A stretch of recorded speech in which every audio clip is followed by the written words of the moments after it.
heroes. This is The Rick Smith Show. Thanks so much for being here today on the big program. Lots to get to, lots to talk about. Today is my birthday. That is correct. I am older. That is good. I never thought I'd get to be this age. Very happy that I have made it past the 30 that I thought I would never get past growing up as a kid. So good on that. Did not have a party. And this is one of those things where after seeing the weekend's events in Colorado Spring, where somebody just shows up to the party, kills 5 people and himself, kind of made me go, I'm okay without having a party, as crazy as things are getting. And here's the weird thing. The weird thing is didn't really make any news. Actually had to find it online. Like, oh, look at this. There's another mass shooting. Look at that. In fact, it's the worst mass shooting since, about a month and a half ago there in Colorado, where 10 people just go into the grocery store were murdered for, needed milk and eggs. And for that, their lives. And it got me in this weird moment because I'm going, not even thoughts and prayers? We're not doing that anymore. We've had so many, and this has become so part of who we are that we don't even do thoughts and prayers anymore. And in fact, I was talking with a friend who goes, yeah, we've had a bunch of shootings. There's so many shootings. We don't even think about them anymore. In fact, a 6th grader last week, I found out, a 6th grader walked into school, shot a couple of people. They're in Idaho, and I love what the prosecutor said. The Jefferson County prosecuting attorney, he told reporters that he was going to be filing the appropriate charges. And I don't know what appropriate charges means for a 6th grader. Did not even get the thoughts and prayers there. They don't have a motive yet, but not even the thoughts and prayers. And are appropriate charges whoever the gun belonged to?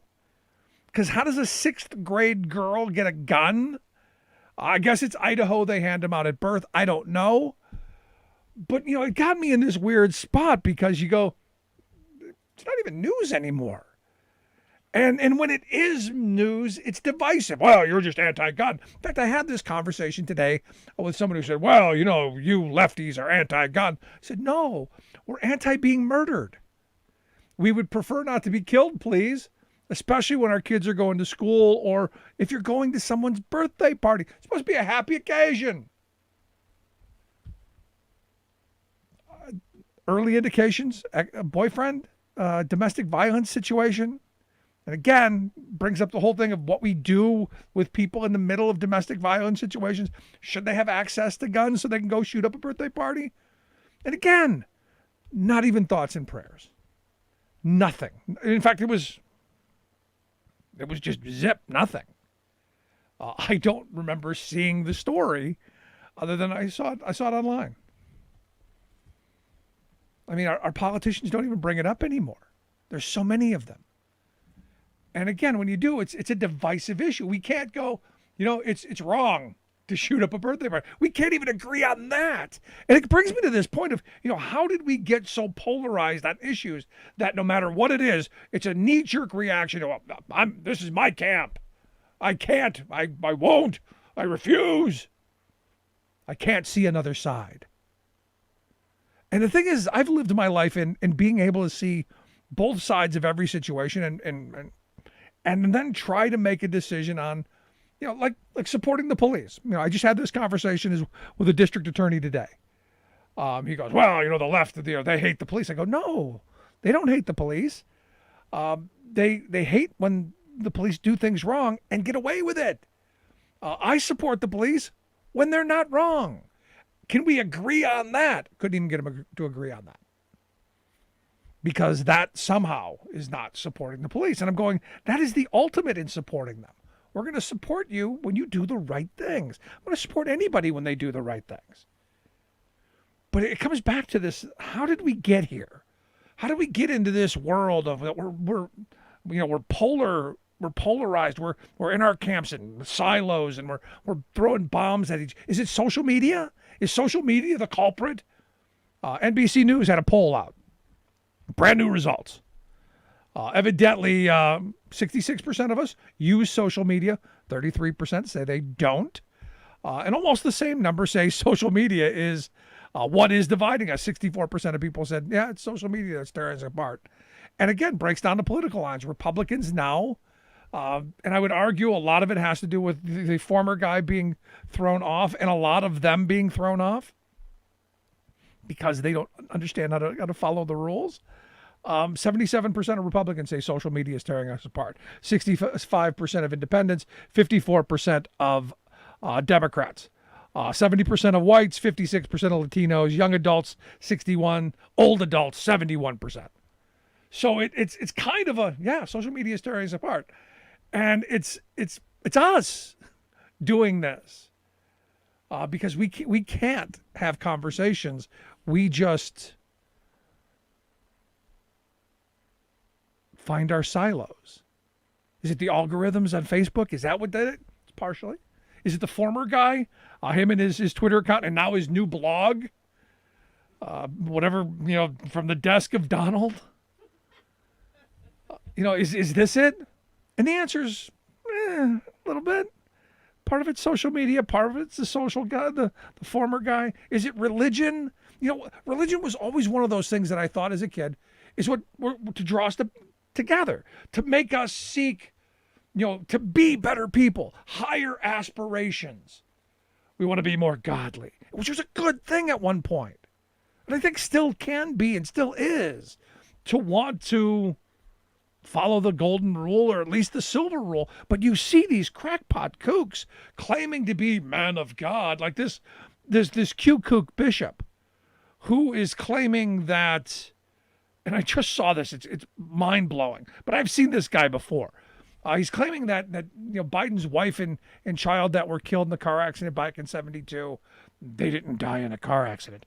They were sacrificed so that Biden could be a senator, even though he was already elected. Never mind. Bo didn't actually have cancer. He was sacrificed so that Biden could become president.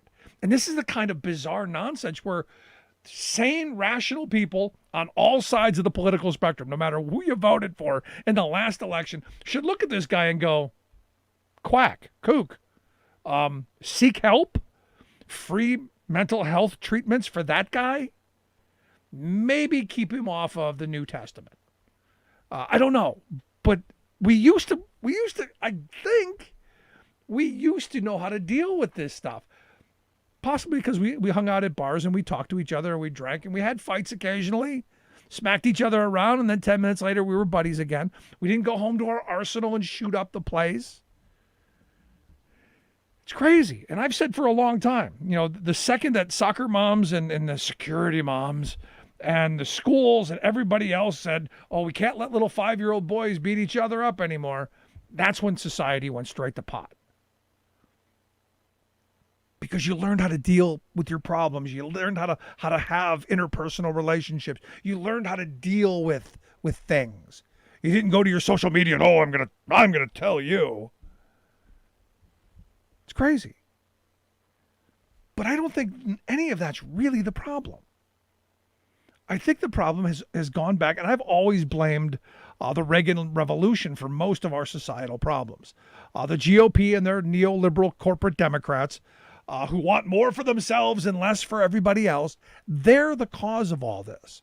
Because all of this insanity, all of this anger, all of this frustration, all of this stuff is the culmination of people struggling to make ends meet, struggling to make it to the next day, worried about their kids being able to go to college, worrying about are they going to be able to retire because there's no safety net. We're walking the high wire with no net. And every step could be your last. Every step could be a disaster. So you have a corporate media structure who's set up to feeding the red meat out to each side of their base, going, it's those people, those others.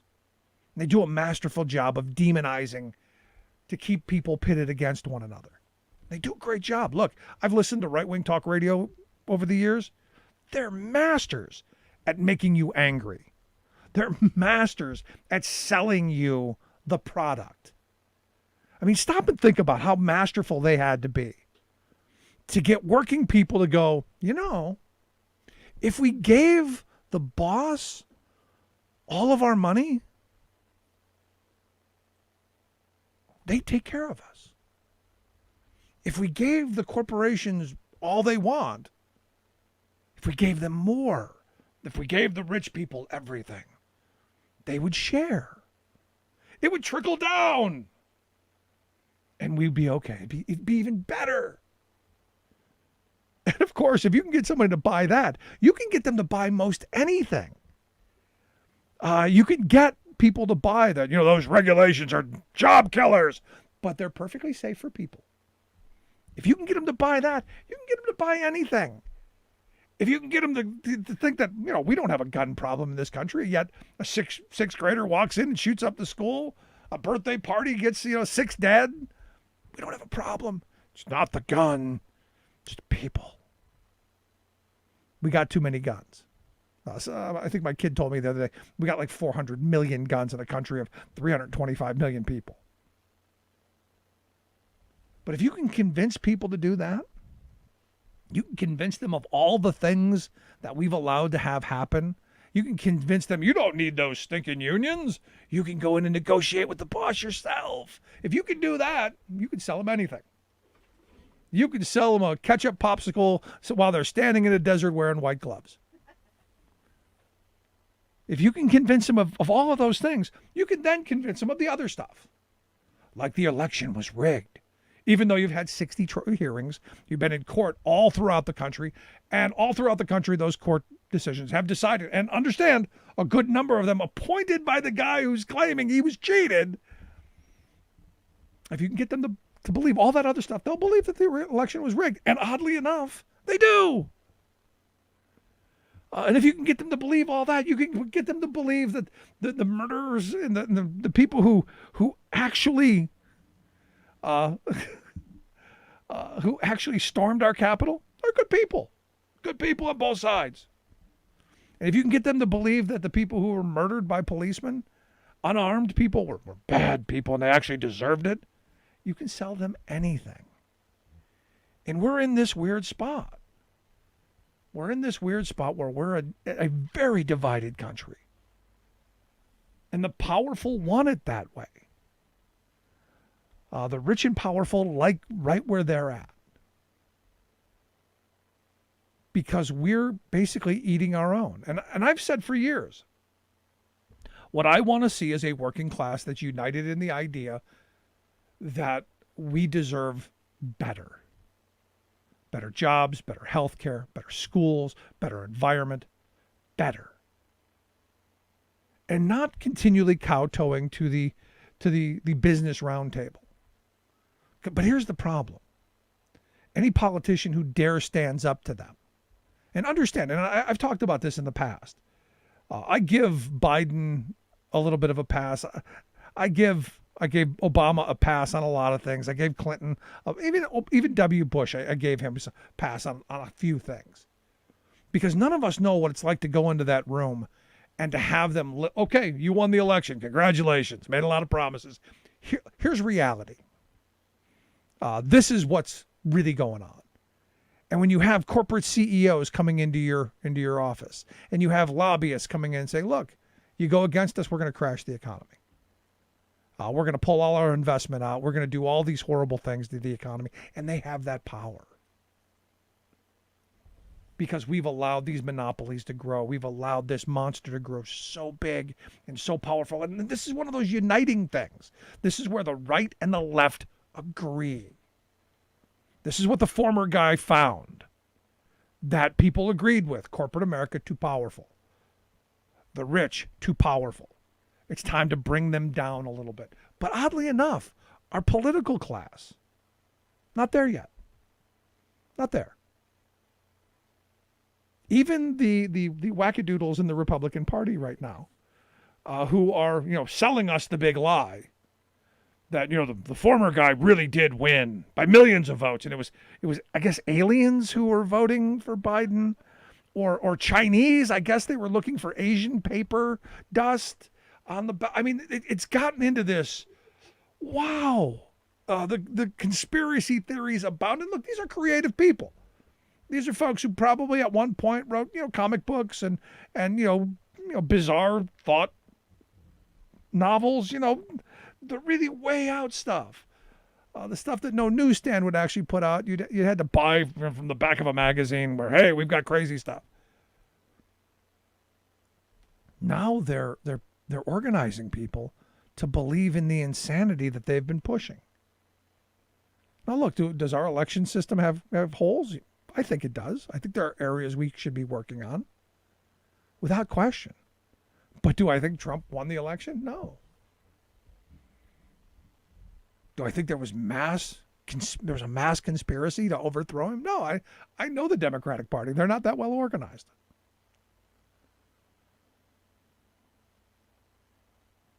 But the GOP's selling us this, and they're selling it to us heavy.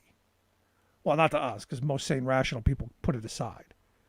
But their base, their minions, the folks who are openly saying that they're willing to do horrible things. So recently on a platform on a right-wing platform that I put our content on and have partnered with, ThinkSpot, I came out and I said, look, this kind of craziness is happening. And I've had interactions with people there that are giving me hope that there's a way to bridge the divide, because I don't think they want another civil war either. At least I hope not. But at the end of the day, I go back to the Jay Gould quote. I can easily pay half the working class to murder the other half. And here we are in this moment. A divided country. Even at a time when we have a president who's talking about doing very popular things. We're still being fed the division. We're still being fed the transgender sports thing now. And, Liz Cheney. We're being fed all of this stuff to keep us enraged and angry and pitted against one another. Because they don't want us to do the economic stuff that's going to level the playing field for working people and give us the opportunity to have a better life. And that's something that's angering to me. I'd love to hear your thoughts, though. You can email me, rick@thericksmithshow.com. Quick break. When we come back, Joe Walsh, former congressman, talk radio host, going to be here to share some thoughts. Stick around. Right back after this. Nothing more American than workers standing up, and the union gives a voice to win. On the Rick Smith Show. I'm Rick Smith, and this is Labor History in 2. On this day in labor history, the year was 2005. That was the day United Airlines got the A-OK to ditch its pension obligations in federal bankruptcy court. Workers were dragged through years of employee ownership schemes, massive layoffs and concessions, and the gambling away of hard-earned pensions on the stock market. Then in 2002, United filed bankruptcy. Many asked, how could this happen to an airline owned by its workers? By 2005, creditors like Citigroup and JP Morgan were fully in control. Employee ownership had meant trading billions of dollars in deep wage cuts and givebacks for stock ownership and a couple of seats on the board. Controlling interest meant a 6-year no-strike pledge, the slashing of tens of thousands of jobs, and massive outsourcing. By 2005, the stock was worthless. Then United moved to weasel out of union contracts just 24 hours after the court ruled on the pension default. Some 130,000 pilots, flight attendants, mechanics, and ground service workers found their employee stock ownership plans empty. United executives turned billions of dollars over to the federal government, who then administered what was left through the Pension Benefit Guaranty Corporation. In most cases, those pensions were slashed in half, and monthly retiree health insurance costs exploded by 700%. One pilot stated, "I call it legalized crime. I lost almost all my United stock value in the bankruptcy, and here's another part of the retirement I was promised that is gone." Where does it end? You feel brutalized by the system. Somehow, the $6 million in benefits then CEO Glenn Tilton received wasn't affected by the default. Now that United is swimming in hundreds of millions in profit, many retirees have demanded the restoration of their original pension plans.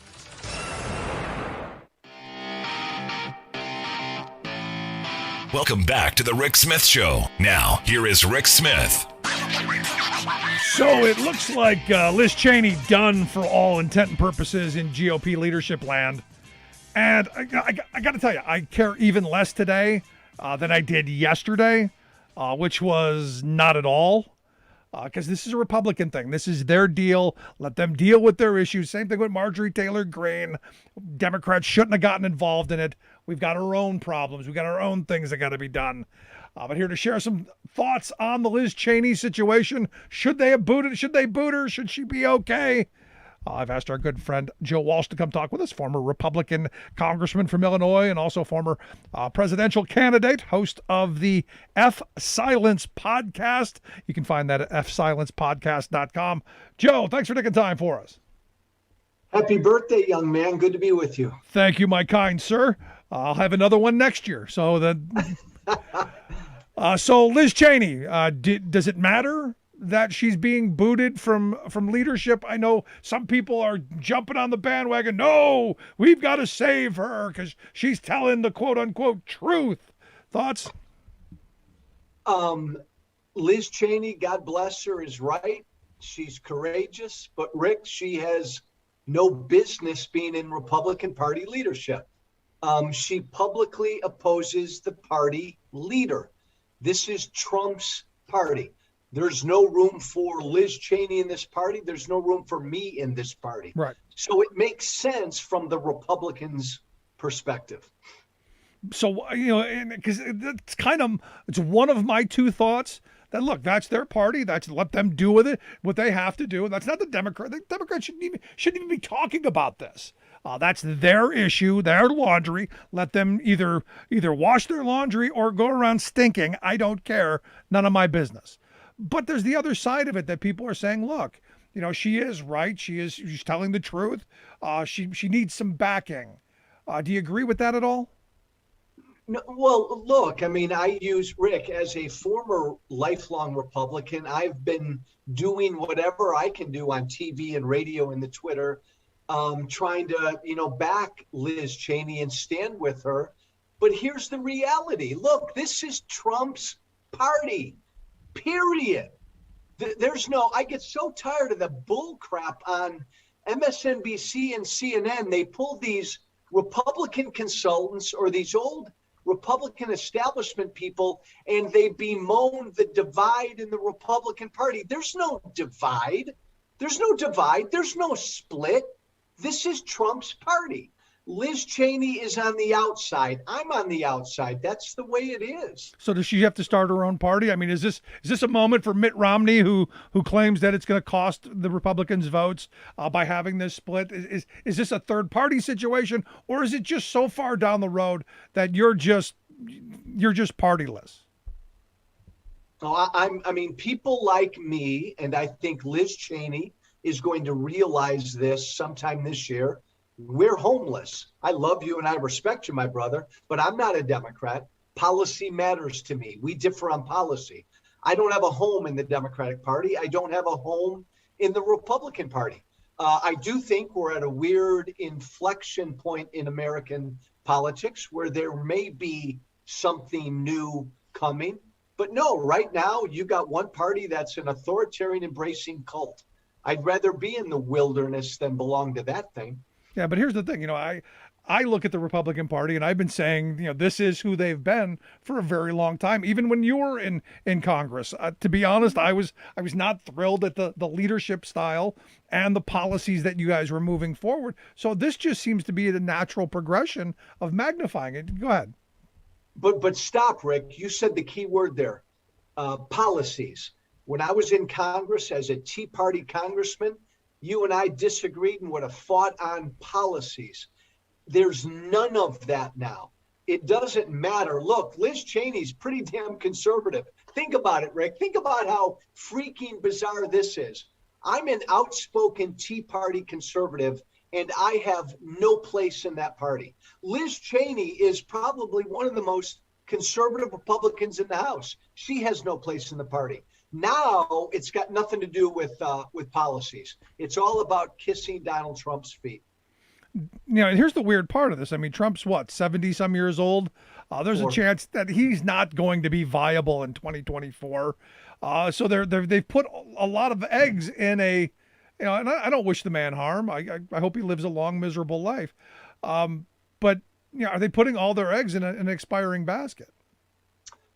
Well, I do think, Rick, I think there's a decent chance he runs again. A. B, if he doesn't, this thing has metastasized beyond him. If not Trump, Rick, it's Trumpism. Look at down in Florida, Ron DeSantis. If you want to get elected to any office in this party, forget about Trump. If you want to get elected to any office, you have to embrace him. You have to embrace what Trumpism is. And Rick, it really doesn't have a lot to do with Trump. 80% of Republican Party voters believe the election was stolen.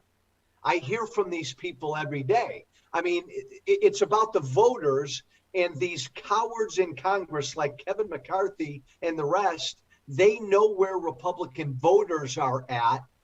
That's why they bow and genuflect down at Mar-a-Lago. Yeah, see, but here's where my mind goes. For me, it isn't a far stretch to getting Republicans to believe that the election was stolen, when for the last 40, 50 years, you've gotten them to believe some of the most wild ideas to begin with, like giving the wealthy all of the wealth that they could possibly want somehow is going to trickle down to the rest of us. Saying we can deregulate to the point that it's not going to kill jobs, but those people are going to be fine. There's a lot of these things that over the years have, to me, been unbelievable that Republicans have bought into full-hearty. Well, you and I, my friend, could play this game of tit for tat. And I agree. What you're talking about are policies, and probably in your view, extreme policies. The left and the Democrats, I could say, have theirs. But regardless, it's one thing to believe in a policy that you believe has been proven wrong. It's another thing to believe an outright lie that an American presidential election was stolen. That's a whole nother level of scary. No, it is scary to me, and some of the stuff that I've been seeing coming out of Arizona is really just freaky. And I'm sure you've been following what's going on in Arizona with this idiotic recount or whatever it is. I don't know if it's a recount or what it is. It's not, but Rick, you know what it is? It's manifest evidence that the Republican Party is a cult. Here we are 6 months after an election, and they're still auditing results. I mean, by definition, that's a cult. They just cannot. But here's the thing, Rick, and your listeners need to know this. I hear from thousands of Trump supporters every day. And I'm telling you, not just crazy red flag waving megaheads, very smart, reasonable Republicans believe the election was stolen. It's pervasive. Is there any way to move beyond that? I mean, because look, I know a bunch of them as well. You're not going to tell them anything because they believe. And they've always been the believe crowd. So once they believe something, you're never getting away with it, no matter how many facts you put in front of them. So is there a way past this, or is this just polluted water forever? I think it's polluted water forever. I think the Republican Party, you and I have talked, I think it's a shrinking, dying national political party. Rick, I'll bet you the Republicans probably end up taking control of the House next year. If they don't, then they really blew it. But even if they do that, this is becoming a regional party. It's a party of old white men and old white women. And Rick, they're not replacing those voters.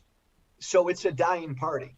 So, it's my thought, based on, the census numbers and some of the shifting of congressional seats that are going on, that are going south, some of the gerrymandering that's out there, that I think it's potentially possible that Republicans could take the House and, potentially the Senate as well. So what does Biden do between now and then? He's got it. He's doing this thing where he's trying to reach out, and I think more because Joe Manchin is making them. and trying to pitch this bipartisanship under the idea that we can be united again. I don't know that we're ever going to be a country that I remember as, we voted in the election and 6 weeks later, we didn't talk about it anymore. We moved on until the next election came. Now it's 24/7, constantly 365. So your thoughts, I'm curious, does Biden give up on this whole we're going to reach across the aisle nonsense? I think Biden keeps doing his thing, which is come across as reasonable and bipartisan, but then just go pedal to the metal and get what he can get these next 2 years. And I think, Rick, if he focuses on, and the polling shows this, issues people care about, right? Healthcare, jobs, the economy, roads, bridges, and that stuff. I mean, his poll numbers right now are incredible. If he focuses on issues the American people care about, and you got the wacky ass Republicans out there talking about cancel culture, Dr. Zeus, and still complaining about LeBron James, Joe Biden has a chance, I think, to defy history next year and keep the House. Yeah, for me, it comes down to, do you get an infrastructure bill put through?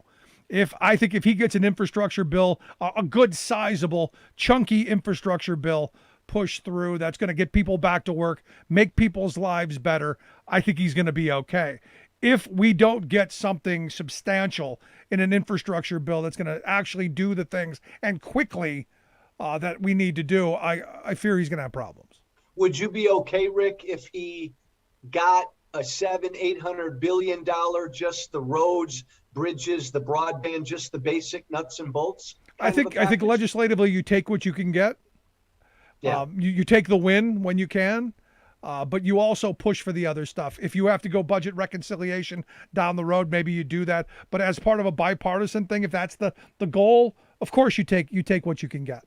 Well, and right now, Rick, the Democrats are a bigger tent. You do have Joe Manchin to deal with. You do have Kristen Sinema to deal with. You don't even have to worry about the Republicans. I mean, you've got progressives, and then you have the Manchins of the world, and you got to find something to bring all of them together, or even with 50 votes, they can't shove anything through. No, I mean, there's a lot more down the list than that. You go to Mark Kelly, you go to the two from Virginia, you Tester. We can go down. I can probably name half of them who are who knows. And that's the problem. But it's a nice problem to have, because the Democrats are, if you're a Democrat, you are a bigger working party right now than those crazy Republicans. But what do you think of the pivot? Because over the last couple of weeks, we've been noticing the Republican Party trying to pivot away from corporate America because of the Zoom call they had over the voting rights in Georgia. All those corporate CEOs, talking about letting people vote. There's been this kind of pivot, the Republicans away from being so much the corporate party, and now they care about working people. Well, you and I have talked about this. I don't think it will work. And maybe Biden was the only nominee that could stem the tide. But the Democrats do have one problem, and that one problem is they've been losing working class white voters, even to a piece of crap like Donald Trump. This is something Democrats really need to wrap their arms around. I think Biden can help a lot, again, if he focuses on jobs, bridges, roads, and the like. No, I'm with you. And look, does this attack over the weekend of the Colonial Pipeline, does this help at all? When you start talking about infrastructure and how dependent we are on old school infrastructure that can evidently be fairly easily hacked and shut down. I mean, is this not a tailor-made argument for, hey, we need to rebuild our stuff? Tailor-made argument, Rick, and a tailor-made opportunity for President Biden to lead on this. You're right, to bolster his case for infrastructure. But look, I'll bet you we're going to find out that Russia was behind this as well. And this president is going to have to prove to the American people that he is tough on Russia, unlike his predecessor. It's an opportunity for him. Yeah, the question is, what do you do then? I mean, are you willing to start throwing things at each other? And most people I talk to, especially Republicans, not at all interested in taking on Russia because they think we're buddies. because the Republicans have a leader who works for Vladimir Putin. And again, I'm older than you, Rick, but in my lifetime, it wasn't always that way. You know, Russia, the Soviet Union used to be the bad guy and we were the good guy. That's completely flipped for Republicans and Trump. No, I remember mutually assured destruction. I remember jumping under the desks because, hey, we're going to have a bomb drill and tornado. Evidently, the desks in Catholic school anyway, I don't know what anyone else did that, but evidently the desks that they had in Catholic school stopped everything: tornadoes, hurricanes, nuclear weapons. The desk was it. I was there, Catholic school, Rick. I loved those old desks. I loved them. I hated the nuns though, because we should have just sent the nuns to war, because some of the most vicious people. They were tough. They were tough. If I ever needed bodyguards, Notre Dame nuns, that's where I would go. So last question I've got for you, in looking at this, this Liz Cheney thing, it's another one of these distractions that's, I think, keeping us from the real points of why we need an infrastructure plan, why we need jobs plans, all of that. Do you see this happening quickly? Do you see it happen? I guess do you see this happen quickly? I think there's a decent chance, Rick, that we get that Joe Biden signs an infrastructure package before the August recess. I also believe Joe Biden is being very smart politically. The Republican Party right now is an abject mess, and Biden is staying above the fray. What did he say last week? I don't know what's going on over there. He should assume that tone and just say, I'm here for roads, bridges, jobs, boom, boom, boom. Yeah, it comes back to a quote that was attributed to Sun Tzu in The Art of War. I don't know if it's actually in there or not. I don't remember. But when your enemy's in the process of destroying himself, stay out of his way. Amen. Amen. Just let him go. Joe, I appreciate the time. It's always good talking with you. Always good having you on. Love you, my friend. Thanks, Rick. Good stuff. Our good friend Joe Walsh. Make sure you check out his podcast, the F Silence Podcast. fsilence.com is the website. We'll get links out on social media, how you can check that out. Always good to talk to him. Let's take a quick break. Right back after this. Stick around. You're listening to The Rick Smith Show, where working people come to talk. Remembering that united we bargain, divided we beg. Rick Smith.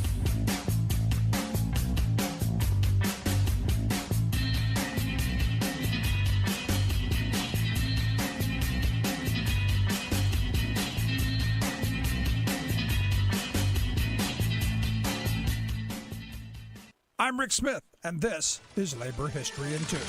On this day in labor history, the year was 1980. That was the day that as many as 90,000 people rallied for the passage of the Equal Rights Amendment in Grant Park in Chicago, Illinois. The proposed amendment to the Constitution read, "Equality of rights under the law shall not be denied or abridged by the United States or by any state on account of sex." The idea to amend the Constitution to ensure equal rights for women was first proposed by Alice Paul in 1923. In the late 1960s, with the second wave feminist movement, the push for the amendment gained momentum. At the time, women only made 59 cents for each dollar earned by men. Not all labor leaders supported the Equal Rights Amendment. Some worried that the proposed constitutional amendment would nullify existing labor protections for women in the workforce. They instead advocated for legislation around specific issues faced by women. Myra K. Wolfgang, a vice president of the Hotel and Restaurant Employees and Bartenders International Union, testified against the ERA before the Senate in 1970. The ERA passed Congress in 1972, but in order for the amendment to go into effect, 38 states had to ratify it. 30 quickly did so, but then a backlash against the legislation began to gain momentum. Illinois was the only northern state that was a holdout for ratifying the amendment. A massive rally was planned. That morning, the Chicago Tribune described the crowd that was expected, including representatives from labor, religion, show business, politics, and the home. Despite this massive turnout, the Equal Rights Amendment failed to win enough support in Illinois. The amendment fell 3 states short of becoming the law of the land. Like what you hear? Check out more at laborhistoryin2.com.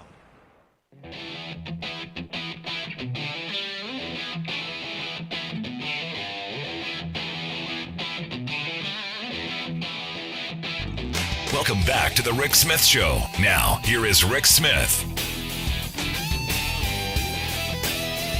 So I sat in on an interesting call today with Tom Perez, the former Secretary of the Department of Labor, talking about the PRO Act and the idea of why we need comprehensive labor law reform and why the PRO Act is, well, in his view, what needs to happen. I'd like to see it go a lot further than what it does. I'd like to see a full repeal of Taft-Hartley and all of the horrible since the original NLRA. But the idea of getting people back into unions and negotiating for better wages, hours, and conditions means something I think is really important. A new book out that I think is well worth a read, titled Reunion: How Bold Labor Reforms Can Repair, Revitalize, and Reunite the United States, written by David Madland. He's a strategic director of the American Worker Project there at the Center for American Progress. We've got David here. David, thanks for taking time for us. Rick, thank you very much for having me. So I'm looking at the title. I love the title, Reunion. Yes, been talking about doing this for years. And this is a perfect time for it, where we've got a president who I think is the most pro-union president, at least of my lifetime. This seems like a perfect time for it. It is. I think it's very fortunate a little bit, because you write for years and years and years. You do the research and writing, and then you finally hit a moment where I think a bunch of things are coming together, where there's this finally the realization of all of the vital things that unions do.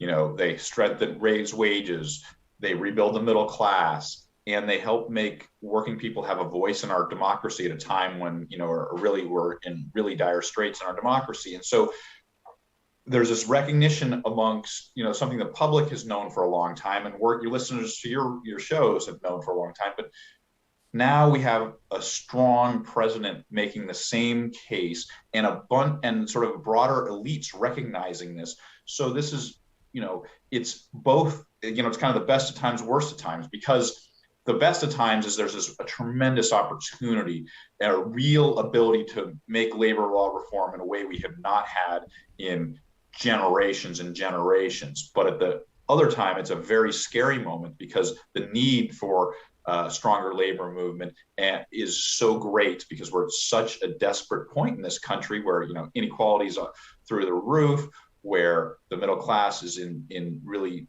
dire straits. So I'm fortunate to be able to have the opportunity to talk about this, but the fact that I need to talk about it indicates how bad things have been and how much we have to do. No, and the reason I think your book is so important at this time is I hope the general public understands that unions are something we need, because a lot of people that I run into daily, they don't know what unions are or what they do. The labor movement has almost skipped a generation, because the attacks have been so successful over the last 50, 60, 70 years, that we're now at a point in union density in the private sector, at least, where it's almost where it was illegal to be a union member. I remember a guy, Dick Boyd, he was like 100 years old last time I talked to him. He was telling stories when he was a kid of being, had to go underneath the railroad bridge to have a union meeting, because it was literally illegal, could get you blackballed from the entire community. We're almost at that point. No, we are at that point. It's desperate. It's really bad. We are lower union density than before the National Labor Relations was passed. Before the National Labor Relations Act was passed in 1935 in the private sector. So yes, we are back to really density levels from when unions were viewed as an illegal cartel, and Pinkertons breaking up unions and the like. So but the thing is, certainly there's plenty of members of the public who don't have much knowledge, and very few people actually right now have direct knowledge of what unions do. But at the same time, there's a great recognition amongst the public for what they want unions to do, give them a greater voice in our democracy and greater voice at the workplace. And in fact, the polling about unions now is favorable as it's kind of ever been, just about in many decades. And so that's one of the things that gives me hope, is that more than half of the public would like to join a union if they could. Favorability of unions is around 60%, and it's also especially strong with the young generation of workers, sort of people in their 30s, millennials. where sort of this growing push and a recognition that we have a totally imbalanced country in an economy, that the power resides with a very few people, and we need to find a way to spread that out. And the unions are a proven way to equalize power. And so it's, we are at this dangerous point of 6% private sector density, but we are also at this moment where there's a chance to do things. And we really need to do a lot. And you mentioned the PRO Act is it's a start. But I think, and as you mentioned, we want to go further. And I think the things we need to think about when we go further, so the PRO Act, what it really does well is it strengthens workers' rights to join a union and makes the process of joining a union a little bit fairer. So it, increases penalties, for example, on employers that break the law. Right now, there's new financial penalties for a company that fires a worker for joining a union and the like. But if you look, sort of my book, what we do, we look at sort of a U.S. history and from countries around the world, and what leads to a stronger labor movement and what leads to greater coverage by collective bargaining agreements. And they start with basic rights, but they go further. They do things that actually incentivize and encourage union membership. So that's not just saying you have a right to do it, but we actually want you to join it. We're going to make it easy as possible. We're going to give unions greater access to workers, give them platforms to recruit members, and make it so that you really have a strong incentive, and really it's easy to join. And the third thing that we do is we want to build a way for unions to bargain, not just at the worksite level where they currently do, but to make it easier for them to also bargain across an entire sector where you can cover all workers. So you can take wages out of competition and ensure that similar work receives similar pay, longstanding goals of the labor movement. Yeah. And that you need sort of the policy structure to do all three of those things. And if you're just doing one, you're really fighting an uphill battle. No, you're absolutely right. And none of this stuff is new.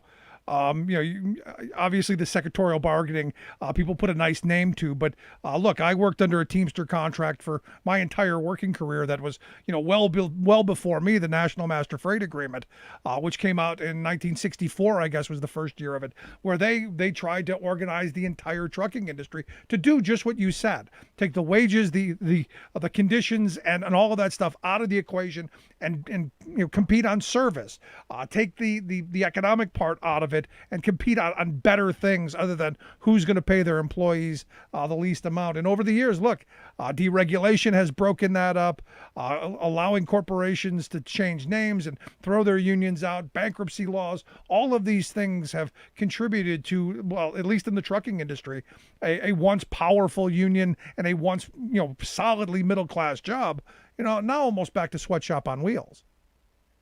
Yeah, I mean, trucking industry is sort of emblematic of sectoral bargaining being this kind of thing that was very successful in the United States. People think of it maybe as a foreign concept. This is what Sweden and Denmark have, and it's successful there. But actually, this was the core of building the middle class of the United States: steel industry, auto industry, mining, even communication workers. When unions had significant power and significant density in the United States, this is what they bargained for. And sometimes it was through a pattern bargain, sometimes it was a master contract, sometimes it was multi-employer. But the whole idea was to sort of have the labor market, control the labor market, and ensure that there wasn't going to be a low wage competition undermining the organized sector. And the thing is, in the sectors that had density, they needed near 100% density to get sectoral bargaining. And so I want to make the policies to encourage union membership to be able to get the density, get the high density. But I also want to make it easier to get towards sectoral bargaining. So you don't necessarily need 100%, and that it becomes more stable, because the little, you mentioned the things that started to undermine sectoral bargaining, the master contract, a little bit of deregulation, but also just a little bit of decline in density. And all of a sudden there were all these other competitors that were able to undercut your standards. And so we want to find ways to build on the places where we have union strength. And I think about the few things we have like this in the United States to build on, like prevailing wage laws. This is typically thought of, we have a government contract that companies that get a contract need to pay what's known as the prevailing wage, and which, when unions have significant density, it is the union wage. And I think we can build on that concept to ensure that sort of all government spending, whenever anyone's dealing with the government, they're going to have to pay the prevailing wage. We as much as possible, we want the union wage. But I think we can also use that mechanism as much as possible for setting other standards, not just when you're dealing with government, but that we want the union wage to cover most workplaces. And so these are the kinds of policies that might seem, that, okay, this is what, again, sectoral bargaining, that's Sweden and Denmark. No, this is the United States, and we can build on what we have here that is proven successful and just amp it up a little bit to really, because we are so down so far at 6% density, we need to go a little bit further than just starting from, oh, well, if you increase union density a little bit, you can start to bargain. Well, we still got a long ways to go where unions have the real power to really raise wages and get a rebuild middle class. No, you got a long way back to 35%, and that was in the private sector. You're a long ways back to that. Now, you talk about in the book how to reunite the country. In fact, the book titled Reunion, How Bold Labor Reforms Can Repair, Revitalize, and You Reunite the United States, written by David Madland, Strategic Director of the American Worker Project there at the Center for American Progress. You talk about reuniting the country, and this is one of the things that I've focused on. The day after the election back in November, I was working on a strike line, leading a strike line of workers who overwhelmingly voted for the former guy. But in that moment, it was about fighting for those better wages, hours, and conditions. So for me, how we reunite the country is make sure that their lives get better from the work that they do. And this is the perfect place to start. Yeah, it's, and it's sorely needed, as you mentioned. We're divided in so many ways, politically, especially, but race, gender, all sorts of ways. But the things that the public tends to agree on, we want work to pay. We want, to rebuild a middle class. We want the sort of core economic questions where the general public is actually pretty united. The elites might fight, and we're going to fight trickle-down economics or whatever, but the public wants unions. They want better wages, and that's one way I think that this kind of agenda can reunite the United States, but it goes far beyond that, because once you build a stronger middle class, people tend to have more in common. They feel they're a sense of a part of a similar community. They relate to each other in different ways than they are when they're so stratified as they currently are. And so they feel united in a common agenda, common mission. And then the last thing that unions do is that they bring together people who wouldn't normally sort of always participate together across race, gender, and the like, and they give them a common mission, and it helps them see their sort of common straight. And not everything, doesn't have to be kumbaya. This is a common struggle that leads people to sort of come to a common ability to work together and achieve a common goal. Yeah. And so these broad societal changes plus the sort of basic individual work, I think, is really essential to moving our country forward. And this is something most of us can agree on. No, and I go back to being on the picket line. Those 55 people were, basically a microcosm of the nation. You had virtually every section of demographics, was in that group. And their common focus was better wages, hours, conditions. And for me, that's what unions do, and that's what they should be doing. Let me ask you on the other side of this, because I know people who are saying, well, we can't have unions again because I'm a gig worker. Oh, you're going to harm the gig workers, because some people think this gig stuff is new. That they've been given a new toy to play with, when the reality is gig work is not new. Ask anybody in the building trades who's worked for multiple employers in the same year. If gig work is new to them. But we think we've discovered something here, and there are those who don't want to take it away because they've figured out how to kind of just make it. How do you deal with the gig work? Well, like you said, there's nothing new under the sun. Or the textile industry, the original sweatshop was, these multi-layers where, they sort of who was in charge, the individual person doing the sewing, they were actually worked for layers and layers of contracting. The ultimate brands were sort of far removed, and they claimed they had no control, and they would force down their standards. Ultimately, the solution to the textile industry, to the building trades, was finding a way for the workers to come together in a union, and also bargaining for a way that made sense for their industry, which tended to be a sectoral set of bargain, not just at the work site by work site, but like the trades would figure out, okay, we want to, the prevailing wage, for example, is sort of central to the trades being able to organize the work, because they want to make sure that there's a standard that other employers aren't undercutting. So, that's a long way of getting to what do you do about Uber and Lyft and the like, and they're getting into so many more potential into industries and converting many other kinds of work into, gig work. I think you need to have a way to have worker organization union at the shop, but also find a way to bargain to cover all of the workers in the sector, so they don't continue to pick off and pull up, we'll just pull a new worker out of here and have him commute and drive and avoid this little contract that we negotiated with these set of drivers or this set of drivers. Because they're going to constantly find a way to undercut it. So a collective bargaining agreement you strike ultimately has to cover the entire sector, because they're always going to find a way around. They've found a way around even basic laws around whether they're an employee or an independent contractor. So we certainly can't let them find a new routes, and we have to cover all work. And that is sort of what you see. The few good solutions around the world have declared that those folks are actual employees, and they found a way to get them into a collective bargaining agreement. So last question I've got for you. I'm thrilled with the book. I think it's going to do really well, or at least I hope it does. I hope people will pick it up. Reunion, How Bold Labor Reforms Can Repair, Revitalize, and Reunite the United States. Cornell Press is with it. The people who printed it, we'll get links out on social media on how to pick it up. What kind of response have you been getting from it? What are you hoping from it? Well, it's been great. As you mentioned, this is the moment to talk about unions.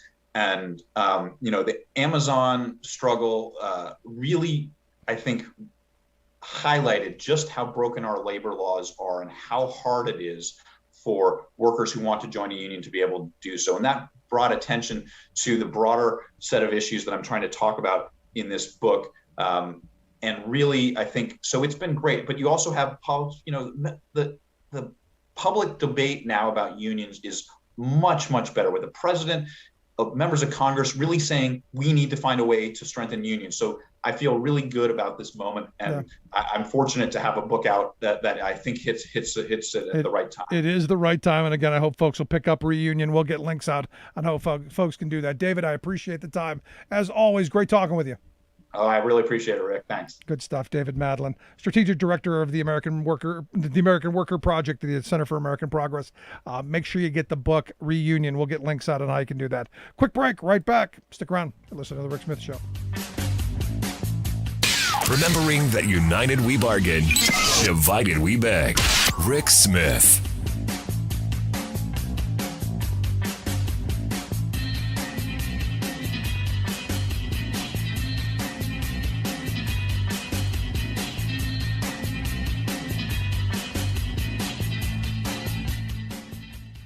I'm Rick Smith, and this is Labor History in 2. On this day in labor history, the year was 1869. At 2:47 p.m., a one-word telegram was sent from Promontory Summit, Utah. The message read simply, "Done." That understated message marked the end of one of the most incredible projects ever completed by working people in the United States, the building of the Transcontinental Railroad. The arduous work of laying the rail track across the continent was completed by a predominantly ethnic workforce. It has been estimated that workers swung hammers some 21 million times, laying the track along more than 1,100 miles. Irish workers performed the dangerous work for the Union Pacific Rail Company, building the track from the east. Chinese labor made up 3/4 of the Central Pacific crews, constructing from the west. Laying the track through the Sierra Nevada mountain range meant blasting through solid granite. Chinese laborers used highly volatile nitroglycerin to make way for the railroad. On some days, the track progressed as little as just a few feet. The Central Pacific Company reported that 137 workers died on the project. Newspaper reporters claim to have seen many, many more bodies of Chinese workers. The true death toll will never be known. Both the Irish and Chinese workers not only experienced brutal working conditions, but also had to deal with discrimination. The track also cut through territories of Native American land. The railroad encroached on this land and further accelerated the displacement of Native American people. When the final golden spike was driven into the track at Promontory Summit, the nation was forever changed. The trip across the continent, which previously would take up to 6 grueling months, had been reduced to just 2 weeks. Labor History in 2 brought to you by the Illinois Labor History Society and The Rick Smith Show. For more information, go to laborhistoryin2.com, like us on Facebook, and follow us at Labor History in 2. We've got the Academy Awards, the Emmys, and Grammys. But what should we call the award for the most extraordinary performance by a corporate profiteer? How about the Sleazy, with winners getting a solid gold sculpture of a middle finger? There were so many worthy contenders, but one corporation exhibited uncommon callousness, so the 2021 Sleazy goes to Tyson Foods. The meatpacking giant has regularly run roughshod over workers, farmers, communities, and the environment, not to mention the millions of animals it fattens and slaughters. But the coronavirus pulled out the worst in Tyson's corporate ethic. Last April, its billionaire chair, John Tyson, ranted that health officials who were closing down several of his slaughterhouses that had become hotbeds of contagion were creating another crisis, a national meat shortage. Responding instantly, our corporate compassionate, burger-gobbling president decreed that meatpacking plants were crucial to America's national security and must be kept open at all cost. Trump's edict required workers to return to their jobs or be fired. Only there was no meat shortage. Indeed, Tyson and other giants actually increased their meat exports to China last year. Meanwhile, COVID rampaged through Tyson's factories. In its Waterloo, Iowa facility alone, a third of the processing workers were infected and at least 6 died. Which brings us to the corporate play that cinched this year's Sleazy for Tyson. Waterloo slaughterhouse supervisors actually knew that the back-to-work order would sicken hundreds, but not exactly how many. So, managers organized a winner-take-all betting pool on the percent of employees who would test positive. It was simply something fun, said one, kind of a morale boost. This is Jim Hightower saying the virus infected more than a third of the workers in the plant. Some fun, huh? The Hightower Radio Lowdown is brought to you by the Lowdown Happy Hour, live streamed from the Chat and Chew Cafe. Details at hightowerlowdown.org. Welcome back to the Rick Smith Show. Now, here is Rick Smith. So, got my second shot last week, wiped me out for an entire day. It was I had a bunch of people tell me, well, you'll get the shot, 24 hours, you'll feel fine. And then the next 24 hours, then you're going to pay for it. And it was almost like clockwork. 24 hours from the minute I got the shot, I'm going, I don't feel so good. I think I'm going to go lay down. And then before you knew it, I'm just wiped out. I had the little shivers going on, and I just slept. 24 hours later, I was perfectly back to normal. And now through it, and here to share some thoughts on the vaccines, my experience, and maybe get some of the wackier responses to the shot. I've asked our good friend Dr. Keith Pochick to come share with us. Dr. Keith, thanks for taking time for us. Thank you for having me back. I appreciate it. So I think it was you were one of the people who was telling me, and I had a bunch of other people saying, no, when I got my second shot, it was 24 hours, and then those next 24 hours, that's where you're going to suffer a little. No, we really have seen a spectrum of how folks handle both the first or second dose. My wife and I, honestly, it didn't feel any different the first or the second. Arm a little sore, maybe a little tired. That was it. And I think that most of the folks I'm close with at work had a similar experience. There were quite a few said, hey, it really did kind of drop me for about a day or so. But by and large, like you said, people tend to bounce back after, a day and a half or so, Yep. and totally no worse for the wearer, even if they get those, that draggy, achy fatigue fever, which luckily I didn't get. No, So, I didn't get any of that. I was just tired. It was like, I'm cold. I'm shivering a little bit. No pain. No, just wiped out. Yeah. And some of it too, I think is, there's a real, we've proven numerous times over that the placebo effect is real, but so is the nocebo effect. And that's the anticipation that something's going to make you feel poorly is going to make you feel poorly. And that's also proven. I'll bet you. There's You never know. scientific basis for that, for sure. So while I'm continually checking the watch that I don't have on my wrist, going, hey, what time is it? Is it time? Is it now? I was probably bringing it on myself. Is that what you're saying? It's all psychosomatic? I spent an entire day in bed for no reason? It's not all psychosomatic, but there's a layer of that. And that's why, when we do these these blinded placebo-controlled studies, there's a basis for doing that. And that's because the placebo group experiences benefit in all of these, they took a medicine, they underwent a treatment that they believed was going to help them symptomatically, and it did. Now, are placebos going to cure metastatic cancer? They're not, but can they help with pain relief and migraines and things like that? Absolutely. And the science would certainly bear that out. And then the flip side of that is that there is a nocebo effect as well when you are anticipating some sort of treatment, medication, whatever. Tell somebody that we're going to give you this antibiotic, but there's a good chance it's going to give you nausea or diarrhea. And even if it wasn't the active medication, there's a good percentage of that population who got that will get the nausea or diarrhea. Yeah, I'll tell you though, I'm just happy to be through it. I'm ticking down the days to when I'm quote unquote fully vaccinated, so that we can start getting back to somewhat near normal lives. And I noticed today that the FDA authorized Pfizer to use their vaccine for ages 12 to 15.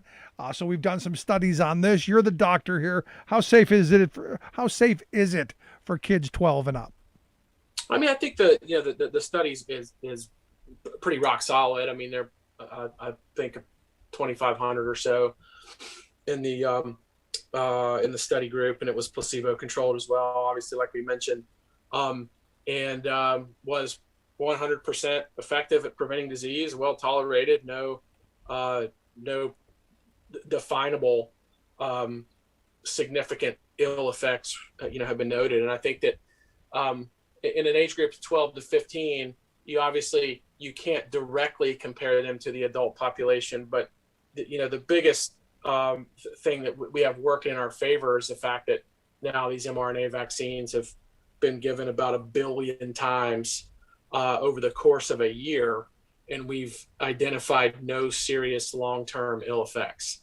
So, there's no vaccine in history that it takes a year to develop a serious long-term effect.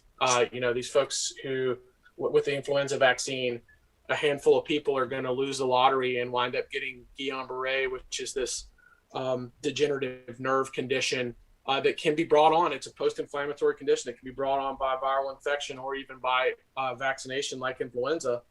Very rare, but if things like that are going to happen related to a vaccine, they happen within a week or two.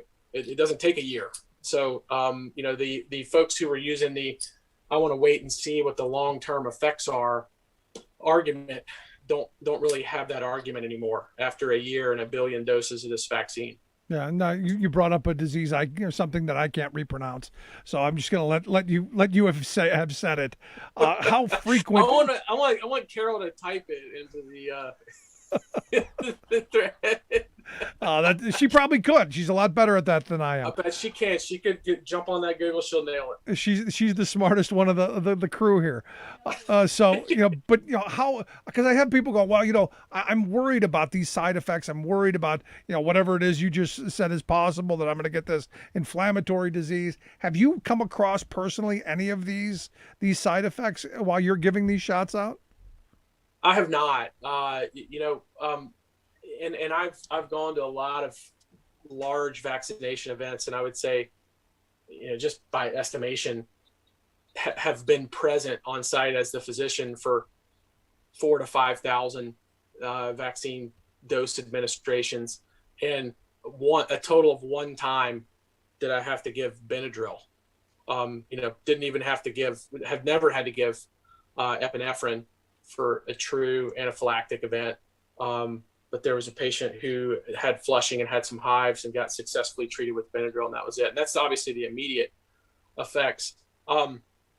I've seen a few patients who may come in with some swollen lymph nodes transiently in the arm or armpit, in the area where the vaccine was administered. That's really just a sign that your body's immune system is kind of amping things up and sending troops to the lymph nodes are really the battle stations for your immune system. And if your immune cells are the troops, the lymph nodes are the little miniature bases where they go to congregate and learn about the enemy and figure out how to fight it. So the lymph nodes can enlarge in the setting of infection or vaccination. So we have had a handful of folks who've had some transiently enlarged lymph nodes following vaccination that gets better with time. And it's not actually I don't even view that as a ill effect or side effect. That's a sign really that the vaccine's working. It's kicking the immune system into gear.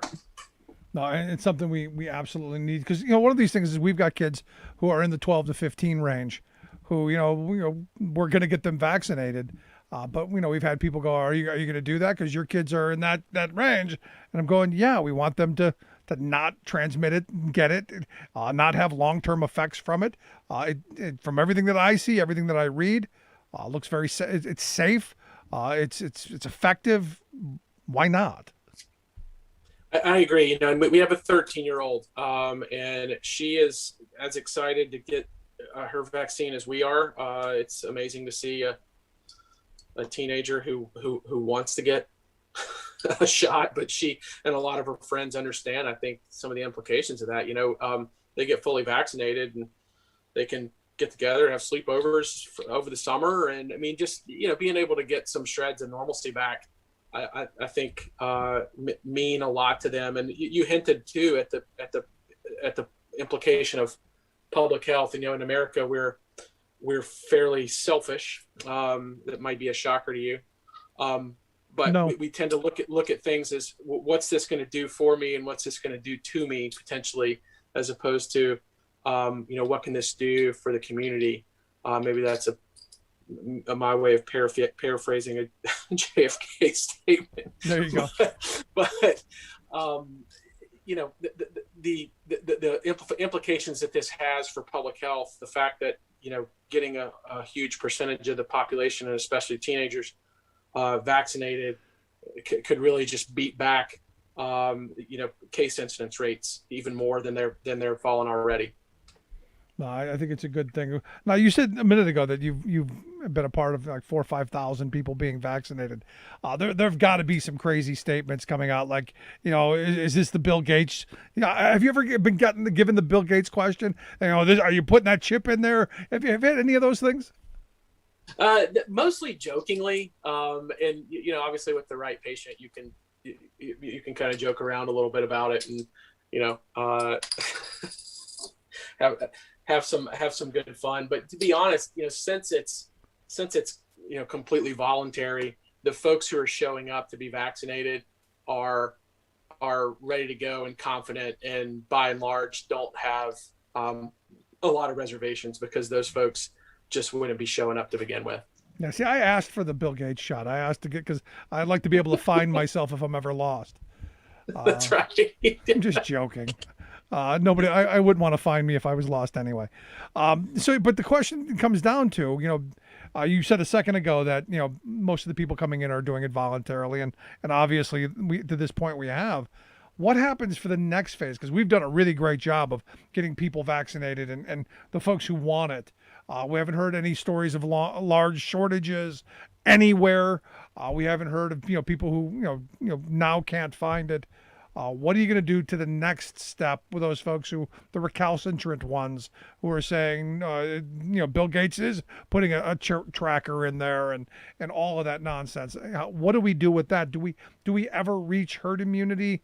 I know some scientists recently said never going to happen. I'm curious your thoughts. I think we actually have over time chipped away at that group who was wait and see. Initially, like that percentage of Americans has steadily fallen and converted into, yes, I've gotten at least one dose. I've gotten 2 doses.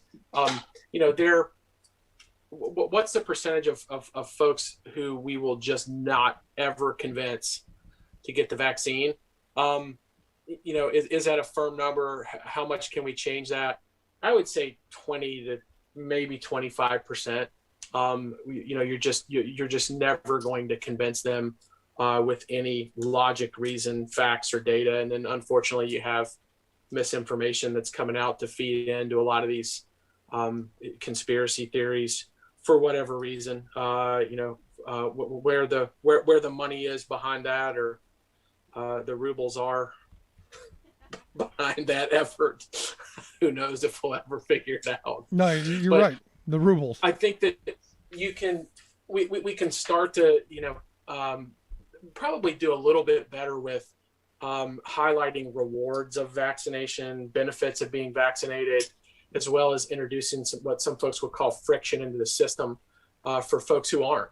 And that's, traveling within the U.S. without having to have a test performed, as long as you can show proof of vaccination. Traveling internationally, if you can show proof of vaccination, some perks, getting into a football game or a baseball game with nothing but proof of vaccination instead of having to go and get a negative test. Just some, you don't want to say pain points, but some things that show your faith in the vaccine and the benefits of going ahead and coming around and getting it. Boy, I can't wait to see that. I can't wait to see that world of you vaccinated folks. You can go over there, and all of the Karens and Carls and crazy people, who have to be tested. I can't wait to see that line and the poor people who have to work that line, because there will be entertainment to be had there. So let me ask. Well, here soon we could give 5 or 10 gallons of gas for getting a vaccine, right? Since we're now at least on the East Coast. So are you in favor of and get yourself? Are you in favor of incentivizing? I know in West Virginia they're giving $100 savings bonds. I know in some places they were giving shots of alcohol, to help you. Yeah. Are you in favor of incentivizing it? I think so. I think that public health takes effort, and it takes some money, and it takes some rewards. And I think that it's one of those things where you just have to analyze the risks and benefits. Yeah, I'm struggling with that. Keith. Seriously, a couple of shots is going to make you change your mind. You're not going to protect yourself, but hey, give me a free drink, and I'm all on board. Or give me $100 savings bond, which is only worth $50 right now. So you got to wait 10 years to get the full $100. That's going to make you change your mind. What's wrong with people? It depends on, in what situations do you view things through the lens of the means and the lens of the end. Yeah. And I think all of us are different depending on the situation on there is that. How we view that, but I'm okay with it, to be honest. I think that like I said, there's such public health benefit to it that I think probably the money and the effort is worth it. But the folks who don't get vaccinated, that 20 to 25%, how much damage can they do to everybody else by not? And are we going to end up at some point having to get a vaccine booster for what's coming, because it will just reverberate through that community? of 20, 25%. And I guess we never get past this, do we? It's so difficult to predict, and obviously I'm not public health expert or an expert in modeling, but although and not any kind of modeling, but whether it's clothes you or got that headband going, predicting, maybe headbands, right? Yeah, some of my Nike contract here soon, but the earliest models, I'll never forget when COVID first hit the scene a little over a year ago, and everyone was freaked out. I remember everything completely shut down. No one would leave their house. This was maybe last March. And the early models were saying, it's going to hit really hard and we'll be through with it probably by early May of 2020. And these were professionals with tons of education who put this data into their model, and that's what came out. And so it's going to be impossible really to predict. I think that the folks who do hold out are going to be more likely to be around each other. And so you'll have, I think, some pockets of folks who are still spreading it. But then also, once you're infected, you're going to have a degree of immunity there. So, there's I don't know. I get the sense that the summer is going to lighten its grip on us. That's the hope. And then what happens in the fall, I think at this point is anybody's guess. Yeah, because it's weird because I'm already planning on, and this is my mindset. I'm planning on we're going to see Green Day a couple of times over the summer. We've got tickets. We're going one way or another. My wife's not happy about it, but we're going. That's happening, whether we've got to wear a suit or not.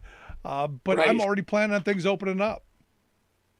Yeah, I agree, and I think a lot of us, me and my wife and I included, and we're big believers in the vaccine. We both work in medicine, have been hesitant to kind of get back on the horse, and I think it takes a little conscious, intentional effort and planning to do it. And once those of us who have younger kids or have families feel like we can get our entire crew vaccinated, maybe we go watch concerts and sporting events again all together. No, that's the hope.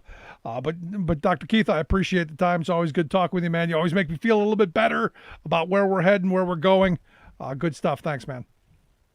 Thanks for having me, Rick. Appreciate it. Good stuff. Our good friend, Dr. Keith Pochick. Love to hear your thoughts. Did you get your vaccine? Did you get your second dose? I'd love to hear it. You can email me, rick@thericksmithshow.com. Quick break. Right back. Stick around.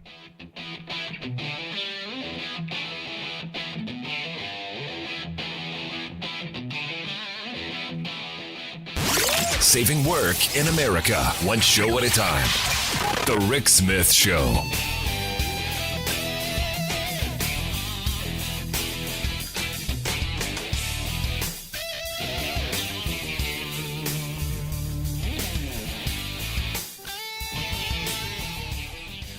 I'm Rick Smith, and this is Labor History in 2.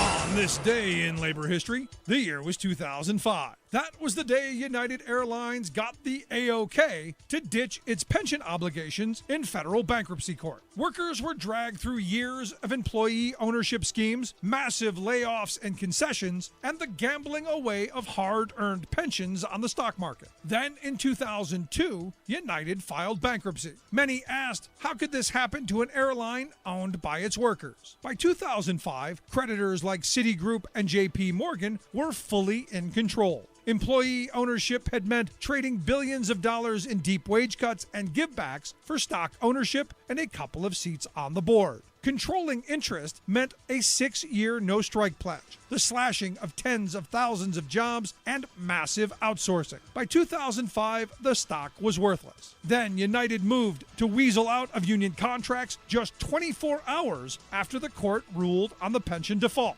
Some 130,000 pilots, flight attendants, mechanics, and ground service workers found their employee stock ownership plans empty. United executives turned billions of dollars over to the federal government, who then administered what was left through the Pension Benefit Guaranty Corporation. In most cases, those pensions were slashed in half, and monthly retiree health insurance costs exploded by 700%. One pilot stated, "I call it legalized crime. I lost almost all my United stock value in the bankruptcy, and here's another part of the retirement I was promised that is gone." Where does it end? You feel brutalized by the system. Somehow, the $6 million in benefits then CEO Glenn Tilton received wasn't affected by the default. Now that United is swimming in hundreds of millions in profit, many retirees have demanded the restoration of their original pension plan.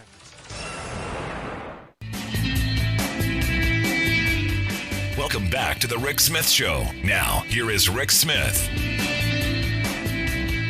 Listener tweeted to us during the break that evidently her husband has a bad shoulder. She says years of repetitive heavy lifting, probable rotator cuff injury, has had pain lifting his arm and hasn't been able to sleep on it for a couple of years.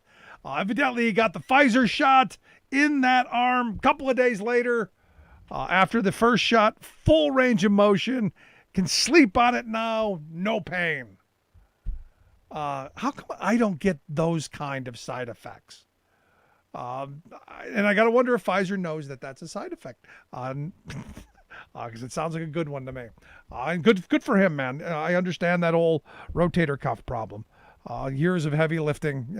I got shoulder problems too, but good on him.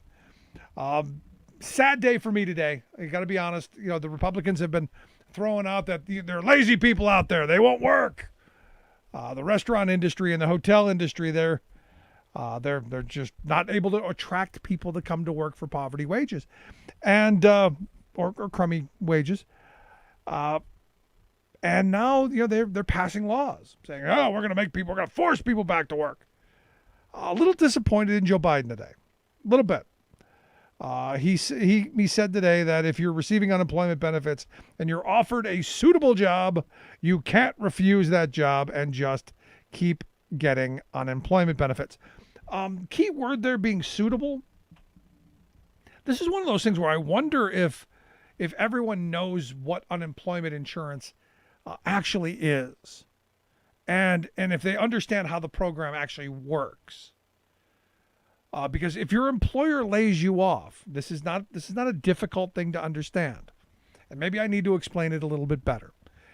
If at the beginning of the pandemic I was working for XYZ Corporation and they said, "Hey, sorry, we're closing down," or Bob's Restaurant or whatever, and they laid you off, you're unemployed. You get to collect unemployment. If they call you back, they say, "We have work for you. Come back."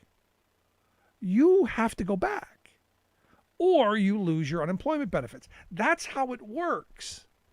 So if all of these companies are, all of these employers who, and look, I think it was 60 Minutes or someone did a bit on, what the employment in the hotel and hospitality industry was before the pandemic and what it is afterwards. There's a huge number of people who've lost those jobs. You can call those people back to work. Now, here's where the interesting part gets. Most of those people have found other jobs. We're going through kind of a realignment, kind of a reshuffling of people going, you know what? I don't want to go back to those crummy jobs, working for low wages, dealing with people and their nonsense in the hospitality industry. Really? And they're looking in other areas. They're going back to school. They're doing a whole bunch of other things. It's not that they don't want to come back to work. You call them back, employers. I guess this is the secret. Employers, if you had employees and you call them back and they don't come, they don't get unemployment. It's that simple. What the Republicans have been doing masterfully is using the crisis of low wages, using the crisis of crummy working conditions, using the crisis of horrible hours to force people back into crummy wages, crummy hours, crummy conditions. And Biden, stepped in this as far as I'm concerned. Now, look, if there's a job out there that you can make a living on, you got to take it at some point. I'm all in favor of that. Once you're vaccinated, once we're on the other side of this, there's no question. But I'm never never going to jump on the side of this and going, the restaurant industry saying, well, we can't hire people at $2.96 an hour. And then calling the people who don't take those jobs somehow lazy. What we have is not a labor shortage. We have an income shortage. We have a wage problem. And again, I go back to what I've said, a million times throughout this. Having taken basic economics, they show you that big X, whereas as demand increases, the cost increases. If you have a surplus, prices go down. How come wages haven't really gone up? If these companies want these workers to come back, it's really about increasing their wages. And you're never going to hear that from them. All we're going to hear is worker shaming and pointing the finger. And of course, Republicans using the law to force people to go back to crummy jobs. Instead of saying, you want people back? Compete for them. Remember that competition thing they used to talk about a lot? Remember how this is the perfect moment for their ideology to actually work. This, for my conservative friends, this is what you've been telling me for years. Well, when we have a tight labor market, wages will then go up. They really haven't.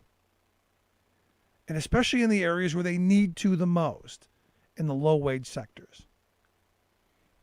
So if the Republicans really believed their ideology, they wouldn't be forcing people back to work. They'd be telling employers, you got to compete for them. You got to sweeten the pot, man. But they're never going to do that. Never. Just my thoughts. Love to hear yours. You can email me, rick@thericksmithshow.com. I'm going to take a quick break. When we come back, our good friend Bob Ney going to share the top stories of the day. Right back after this.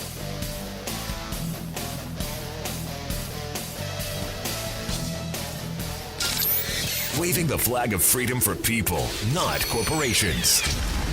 Rick Smith.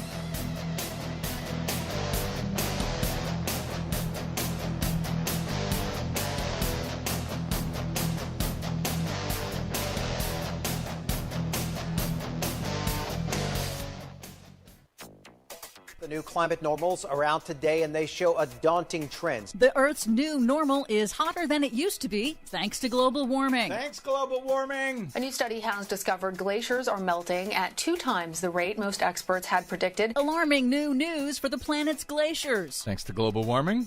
California accuses Nestle of stealing millions of gallons of water. Plus, Biden cancels Trump's border wall funding. All of that cancel culture and more straight ahead from BradBlog.com. I'm Brad Friedman. And I'm Desi Doyen. Stand by for 6 minutes of independent green news, politics, analysis, and snarky comment. Climate deniers complain that doing anything is doing too much, but we just learned the price of doing nothing. One insurance company estimates that climate change could cut the world economy by $23 trillion in 2050. As crop yields fall, disease spreads, and rising seas consume coastal cities. It's not a good sign when your insurance company sounds like the Book of Revelation. This is your Green News Report. That explains this new ad. Geico. 15 minutes could save you from the dragon whose tail will sweep the stars from the sky, and lo, the lamb will break the seventh seal. Repent, sinners! Okay, Desi Doyen, more thanks global warming stories today? Yes, unfortunately. So NOAA, the National Oceanic and Atmospheric Administration, measures global climate trends using averages over 30-year periods. This week, NOAA updated its 30-year average and, surprise, confirms that average global temperatures have increased 1 degree Celsius since 1901. Extreme rainfall events are also increasing in frequency and intensity, all thanks to man-made global warming. Thanks, global warming. NOAA warns that the increases in temperature and extreme weather events have huge implications for everything from agriculture to infrastructure. In America, our average new normal temperature is also a full degree hotter than it was just 20 years ago, with the southern half of the country seeing particularly sharp increases in temperature. Up north, too, Fairbanks, Alaska is no longer designated a subarctic climate and will now be classified as a warm summer continental climate. Oh, man. And that's one of the reasons I guess we've seen warmer temperatures sometimes in Fairbanks, Alaska than we've seen down here in Los Angeles. Exactly. Meanwhile, new satellite data shows that nearly all of the world's 220,000 glaciers are melting faster than ever, and the rate of melting is also accelerating. A new study has found the Earth lost 30% more ice every year from 2015 to 2019 compared to the previous 5 years. And it matters because in areas like densely populated India that rely on glacier melt for their drinking water, that faster rate raises the risk of water shortages. Oh, man. And deadly glacial outburst floods in mountain communities when glaciers collapse. That's going to be a huge problem. But the biggest threat to global stability is the glacier's contribution to rising sea levels, according to CBS meteorologist Jeff Berardelli. We have pretty much locked in over 20 feet of sea level rise. It is going to happen no matter what we do. What really matters is how fast the sea level goes up. If it goes up very fast, then we cannot adapt as a human race fast enough. It causes a lot of international instability. But if we allow it to happen slowly, which is what we're trying to do, then over the course of hundreds of years, we can adapt to that more gradual sea level rise. And yeah, none of us will be here by then anyway, so who cares? In other news, a new analysis by ProPublica has identified major problems in California's forest carbon offset program, which allows polluting companies to pay forest owners for keeping their trees intact to store carbon in order to offset the polluters' emissions. The program has generated nearly $2 billion in revenue. However, ProPublica's new research shows that California's oversimplified system doesn't account for actual carbon absorption by different types of forests, finding many aren't actually achieving real carbon reductions at all. But it's still allowing companies that buy the forest offsets to justify polluting even more, actually increasing emissions. Good for ProPublica getting that story out. Yes. Also in California, regulators have accused bottled water giant Nestle of draining millions of gallons more water out of the public's San Bernardino National Forest than it is entitled to, as drought conditions worsen across the state. A 2017 investigation found Nestle has withdrawn 25 times more water than is allowed by its permit, for which Nestle pays just $2,100 per year. Per year. And then how much do they charge you for that bottled water they stole from California? Finally, a bit of good news. President Biden is canceling funding for construction of ex-President Donald Trump's controversial southern border wall. The White House says some of the leftover funding will be used to help reverse the environmental damage caused by construction of the wall. Good. That is a little bit of good news, a very little bit, but we'll take it. Much more on that story and all of the other ones we couldn't get to today at our website, greennews.bradblog.com. Find, follow, and share us planet-wide on the Facebooks and the Twitters at Green News Report. I'm Brad Friedman. And I'm Desi Doyen. And this has been your Green News Report.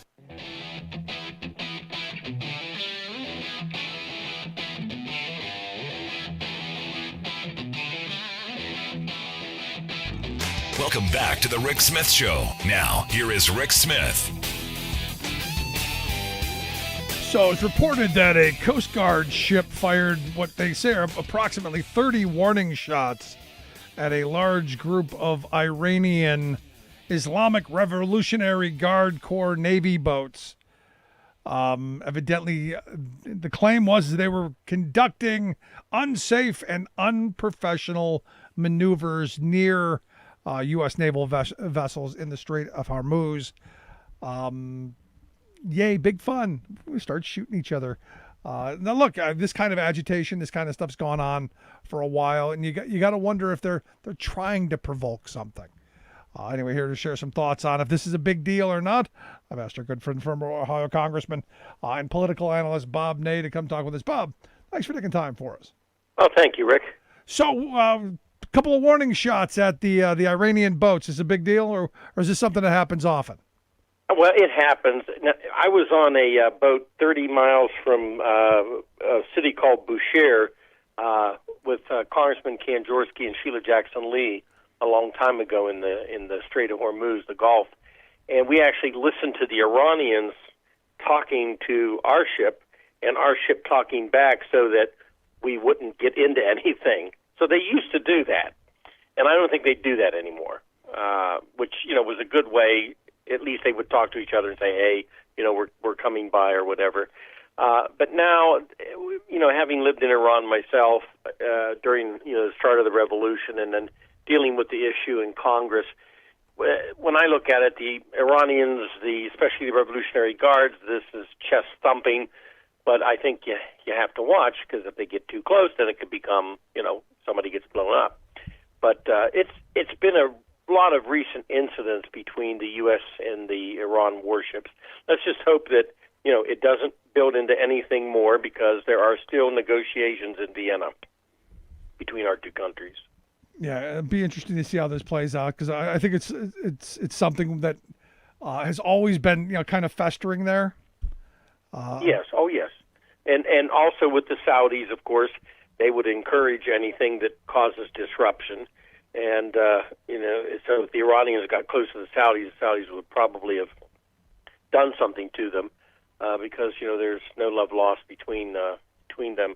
And this is a crucial time too, because the president's attempting to give, by unfreezing some money, to give $1 billion in Iranian funds. Now, it's not going to be cash delivered to the country before anybody jumps to conclusions. We're not airlifting pallets of cash.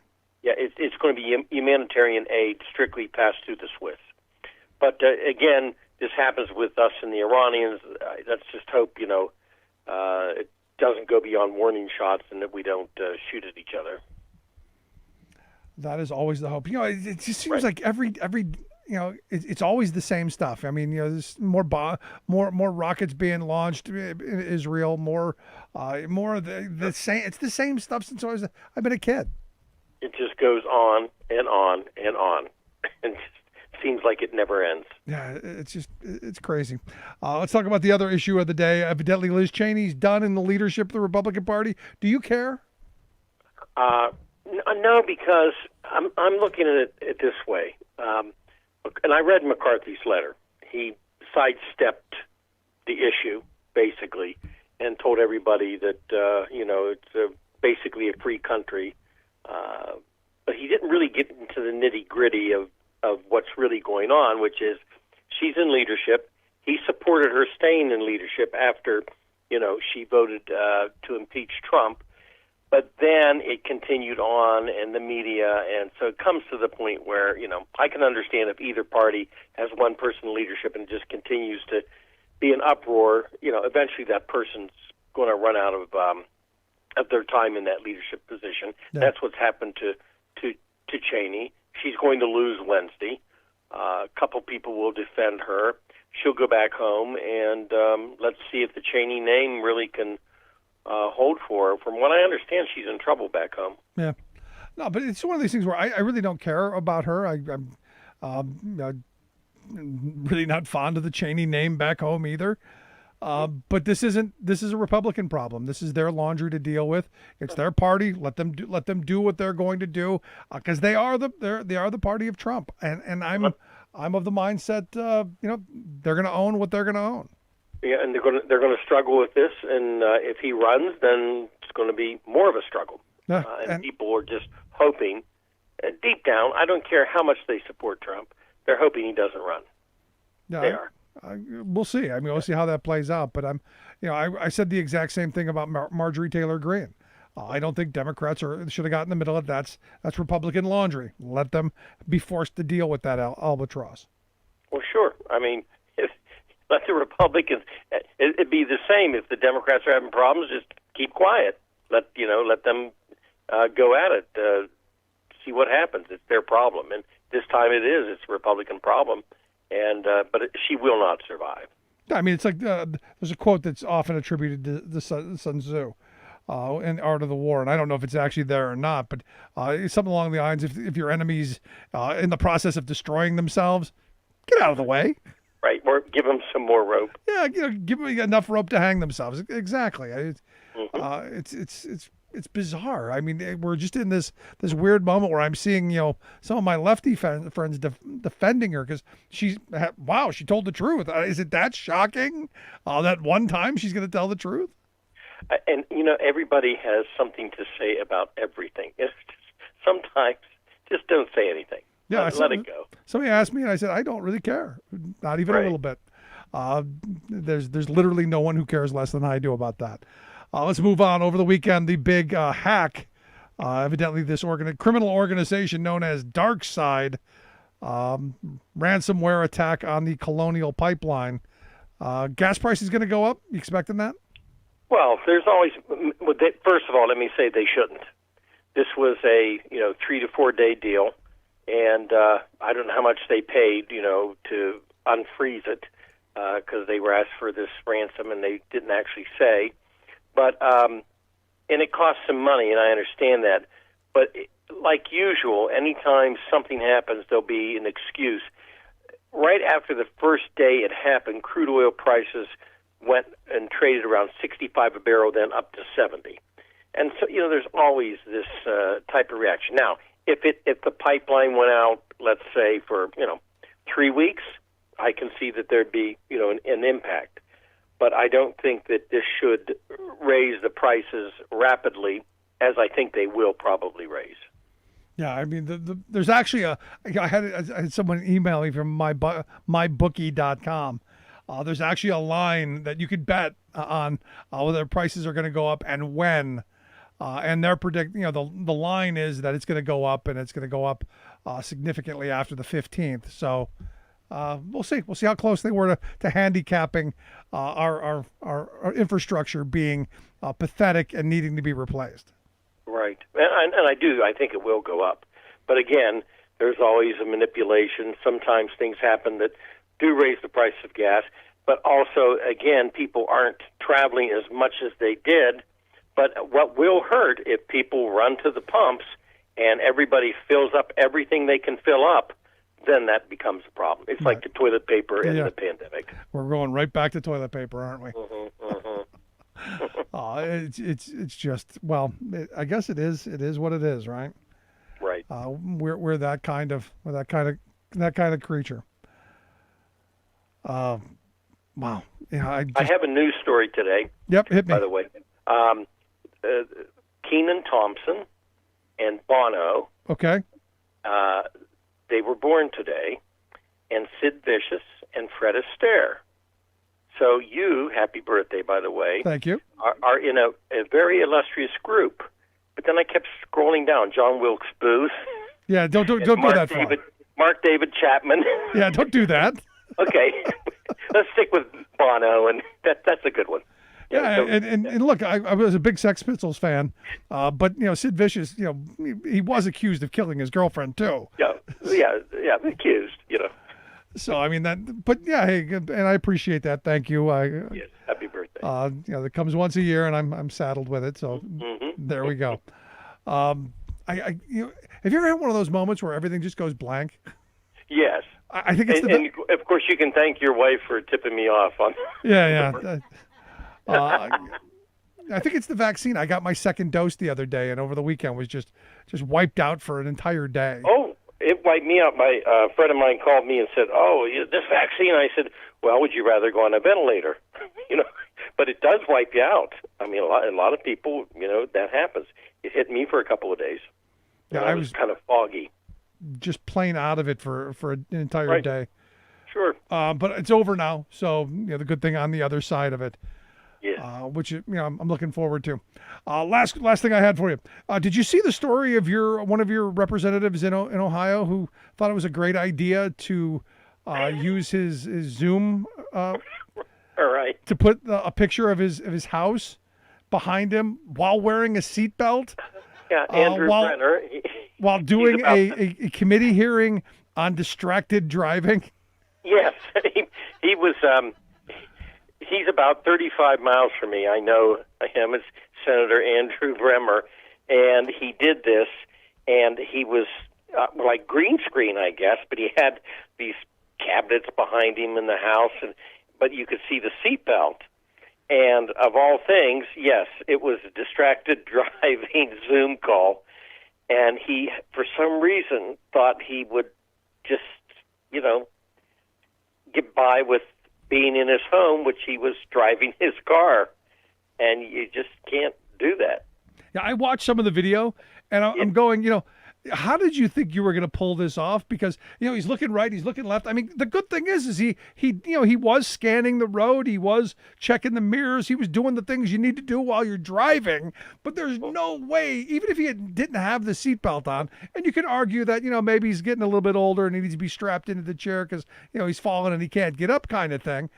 But the whole constant head moving on a swivel, constant leaning and come on, there was no way you were getting. So what happens to him other than just being mocked incessantly? He'll be mocked more. That's what will happen to him. And there was one legislator that went to. This is horrific. He went to a school program and to talk to the kids, and when he turned his computer on, porn came on. It was like seventh graders. So, yeah, that one he couldn't talk himself out of. No, way to go, buddy. Right. See, that's why with technology, you do that stuff before you enter the room. Right, but why he did that is beyond me. Why would you do that? Pull the car over. There's rest stops. Do the Zoom that way. And of all issues, distracted driving. Yeah, no, it was perfect. I mean, that's going to be a TV commercial. Yeah, the kind of hypocrisy that it takes to do that, absolutely incredible and fun still. Right. Right. And I know I said one thing, but I got one more thing. Speaking of fun, have you been paying attention to the what is it? The letters from the desk of Donald Trump. Have you been paying attention to the dispatches from the desk of Donald, his new blog? Have you been paying attention? No, I didn't see that. I didn't. Now that shows you how much he's not getting out. I did not know that. Yeah, evidently he started a blog, and every day he puts out some kind of written thing. It's titled "From the Desk of Donald J. Trump." It's a website. I guess GoDaddy's the one that does it. And the reason I bring it up is Twitter had just suspended his new account, at DJT Desk was the handle. It is now gone. Oh, I did not know about the from the desk of Donald Trump. Yeah. So if you happen to get bored one night and you want to see what the idle ramblings of a lunatic, there you go. I'll take a look at. Have you heard, by the way, of for your listeners? It's on Paramount. It might be on Netflix. It's called The Good Fight. There was The Good Wife, and then it's called The Good Fight. Yeah, I saw it. Okay. Christine Baranski, I think her name is. Right, and it's all Trump, and then in the one series, they show what would happen if Trump had lost. I mean, it's pretty interesting. It's a pretty good show, though. No, you're right. That was a pretty good show. I think it is on Paramount. Everybody's screaming about it because it's so anti-Trump, but I thought they played most of it pretty good. Yeah, were you surprised at the amount of vulgarity in it for being a TV show? Yes, they throw the words around pretty good. Yeah, well, it was what it was. But I suggested too, The Good Fight it was called. I liked it. Right. But good stuff. As always, Bob, I appreciate the time. Thanks so much, man. Thank you. Happy birthday. Bye-bye. Thank you so much. Appreciate it. Yeah, again, my birthday. And here to wrap up the birthday edition of today's program. I can take a quick break right back after this.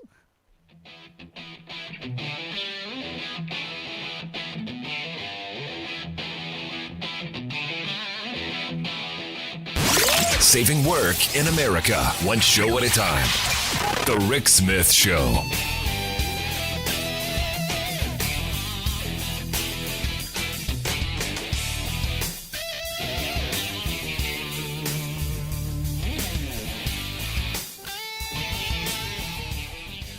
I'm Rick Smith, and this is Labor History in 2. On this day in labor history, the year was 1980. That was the day that as many as 90,000 people rallied for the passage of the Equal Rights Amendment in Grant Park in Chicago, Illinois. The proposed amendment to the Constitution read, "Equality of rights under the law shall not be denied or abridged by the United States or by any state on account of sex." The idea to amend the Constitution to ensure equal rights for women was first proposed by Alice Paul in 1923. In the late 1960s, with the second wave feminist movement, the push for the amendment gained momentum. At the time, women only made 59 cents for each dollar earned by men. Not all labor leaders supported the Equal Rights Amendment. Some worried that the proposed constitutional amendment would nullify existing labor protections for women in the workforce. They instead advocated for legislation around specific issues faced by women. Myra K. Wolfgang, a vice president of the Hotel and Restaurant Employees and Bartenders International Union, testified against the ERA before the Senate in 1970. The ERA passed Congress in 1972, but in order for the amendment to go into effect, 38 states had to ratify it. 30 quickly did so, but then a backlash against the legislation began to gain momentum. Illinois was the only northern state that was a holdout for ratifying the amendment. A massive rally was planned. That morning, the Chicago Tribune described the crowd that was expected, including representatives from labor, religion, show business, politics, and the home. Despite this massive turnout, the Equal Rights Amendment failed to win enough support in Illinois. The amendment fell 3 states short of becoming the law of the land. Like what you hear? Check out more at laborhistoryin2.com.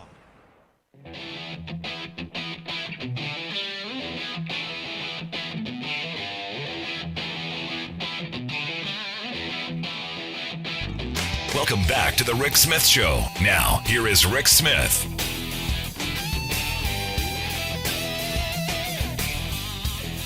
Good thing is we're, I think, heading towards a, kind of, like I said, a reshuffling of our economy where, people are finally fed up. I mean, I think coming out of this pandemic, there's going to be a lot of push towards saying we want things better. And I'm hoping, that politicians figure this stuff out. And I'm hoping that we push them to continue to make things a little bit better. The fear that I've had for a while, and look, this is where the division that's gone on, especially by the wealth class of this country, how they've been able to keep us at each other's throats so that they can keep wages down, so they can make sure that we don't do better. This is one of those moments where I keep coming back to put aside some of the differences on a lot of the stuff that's been used to divide us and focus energy in positive directions.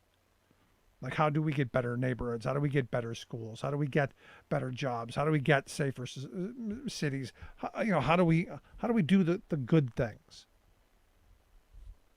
Instead of, where we've been and just ripping things apart. And I guess it's easier to tear things apart. My grandfather always said, it takes 20 years. Anybody with a hammer can tear down a house. It takes you years to be able to build one. And, we're that idiot with a hammer just tearing stuff apart. And what's really frightening to me is, we talked about the hack into our pipeline, where 45% of the fuel that comes to the Northeast and the jet fuel and all of that stuff that comes from the Gulf of Mexico up into New York. The fact that someone can hack in and shut that off and hold a corporation hostage for it, and ultimately the country hostage for it, tells me that I don't know that these are things that we should be having in the hands of private corporations. I don't know that these are things that we should be allowing to be hackable, and that we should be taking them and making it part of our national security, and doing it in a way and investing in a way that we're secure. I mean, because while we're bickering about all these other things, the big stuff is being undone. We're not investing in the future, and we're not rebuilding 70-year-old bridges or waterways or pipelines that carry important parts of our national security to and fro. Which is why I keep coming back to this infrastructure plan. We need something big and bold. And this week, I'm going to spend a little time talking about how important that is. Outside of the fact that, we need the jobs, we need the improvements, we need better opportunities for our kids. We need a secure society from outside, even if we are ripping each other apart from within. But going to be an interesting week this week. Wednesday, I guess, the big vote on Liz Cheney. This week also, today there was a claim filed with the USMCA in Mexico. Going to talk about that this week. Lots of stuff coming up in the coming days. If you missed any of today's program, thericksmithshow.com. That's where you go to get the podcast. The Rick Smith Show app on the smartphone. Take the program on the go wherever you go. And as always, you can email me, Rick at thericksmithshow.com. Thanks so much for tuning in. We'll see you back here next time.